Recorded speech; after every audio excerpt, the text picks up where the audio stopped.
उत्तर प्रदेश की पूर्व मुख्यमंत्री मायावती का कार्यकाल भारतीय राजनीति में एक महत्वपूर्ण मोड़ लाया। उन्होंने अनुसूचित जातियों और उपेक्षित समुदायों के अधिकारों के लिए संघर्ष किया। शासन में उनकी नीतियों ने समाज के वंचित तबकों को समर्थन दिया। उनके कार्य में विशेषकर महिला सशक्तिकरण को प्राथमिकता दी गई। मायावती की मुख्यमंत्री के रूप में राजनीतिक शैली और निर्णय लेने की क्षमता ने उन्हें एक मजबूत नेता के रूप में स्थापित किया। मायावती बहुजन समाज पार्टी की अध्यक्ष और उत्तर प्रदेश की पूर्व मुख्यमंत्री ने अपने कार्यकाल में दलितों और वंचित वर्गों के लिए कई योजनाएं और नीतियां चलाईं। उनका पूरा राजनीतिक करियर ही बहुजन हिताय, बहुजन सुखाय, बहुजन समाज के हित और सुख पर आधारित रहा। उनके शासनकाल 1955, 1907, 2002, 2003 और 2007-2012 में विशेष रूप से दलितों के उत्थान के लिए निम्न कार्य किए गए। नंबर 1, आरक्षण और सरकारी नौकरियां। दलितों, पिछड़ों और अति पिछड़ों के लिए आरक्षण व्यवस्था को सख्ती से लागू किया। सरकारी नौकरियों में बैकलॉग, आरक्षित सीटें खाली रह जाने पर भरने के विशेष अभियान चलाए। सफाई कर्मियों और अन्य निम्न स्तर की नौकरियों में नियमितीकरण और स्थायी करने की पहल। नंबर 2, शिक्षा और छात्रवृत्ति। दलित और पिछड़े वर्गों के छात्रों के लिए छात्रवृत्ति योजनाओं को मजबूती दी। अनुसूचित जाति, जनजाति के बच्चों को निःशुल्क किताबें, यूनिफॉर्म और साइकिल वितरण योजनाएं शुरू कीं। दलित बस्तियों में नए स्कूल और छात्रावासों का निर्माण। नंबर 3, आवास और भूमि सुधार। दलितों और गरीबों को जमीन के पट्टे बांटे। कांशीराम शहरी गरीब आवास योजना के तहत दलितों और गरीबों के लिए मकान बनाए।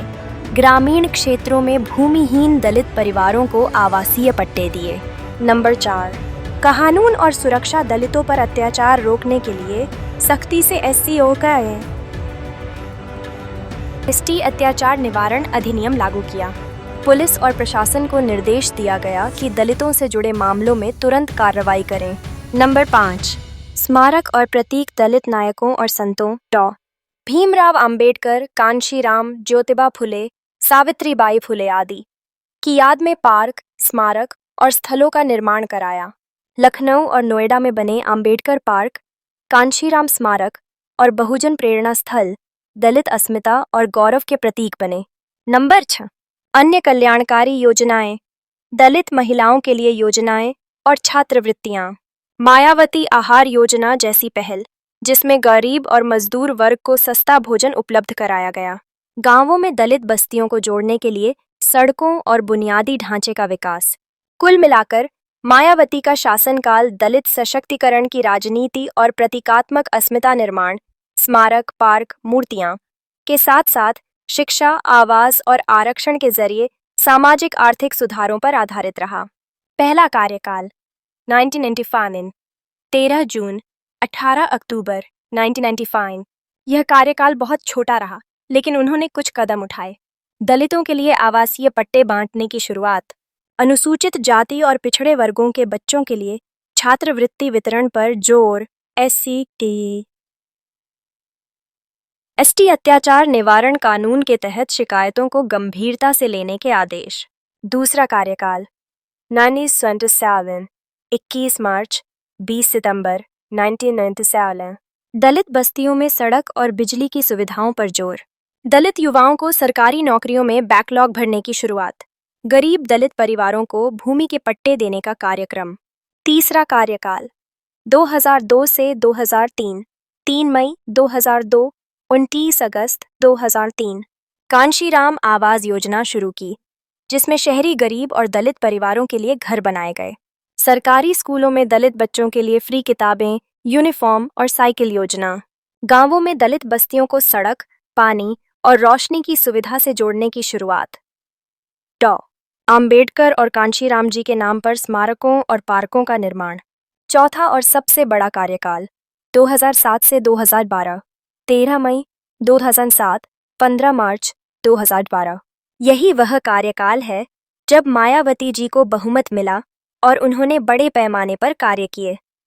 नंबर 1, शिक्षा। एससी, एसटी और पिछड़े वर्ग के छात्रों के लिए छात्रवृत्ति और लैपटॉप 1500 साइकिल वितरण। दलित छात्रावासों का निर्माण। गांवों और शहरों में नए स्कूलों का निर्माण। नंबर 2, रोजगार और आरक्षण। सरकारी नौकरियों में एससी का तथ्य एसटी बैकलॉग भरने के लिए विशेष अभियान। दलित युवाओं के लिए कौशल विकास कार्यक्रम। नंबर 3, आवास और भूमि। कांशीराम शहरी गरीब आवास योजना का विस्तार। भूमिहीन दलित परिवारों को आवासीय भूमि के पट्टे। नंबर 4, कानून और सुरक्षा। दलितों पर होने वाले अत्याचार के मामलों में तेज कार्रवाई। दलित महिलाओं के शोषण को रोकने के लिए विशेष पुलिस निर्देश। नंबर 5, स्मारक और अस्मिता निर्माण। अंबेडकर पार्क लखनऊ, बहुजन प्रेरणा स्थल नोएडा, कांशीराम स्मारक, सावित्रीबाई फुले, ज्योतिबा फुले, पेरियार आदि के नाम पर पार्क और मूर्तियां। इन स्मारकों ने दलित राजनीति में गौरव और पहचान का प्रतीक दिया। इस तरह मायावती जी का हर कार्यकाल दलितों की शिक्षा, रोजगार, आवास, सुरक्षा और अस्मिता पर केंद्रित रहा। लेकिन सबसे बड़ा और असरदार काम उनका 2007-2012 का कार्यकाल माना जाता है।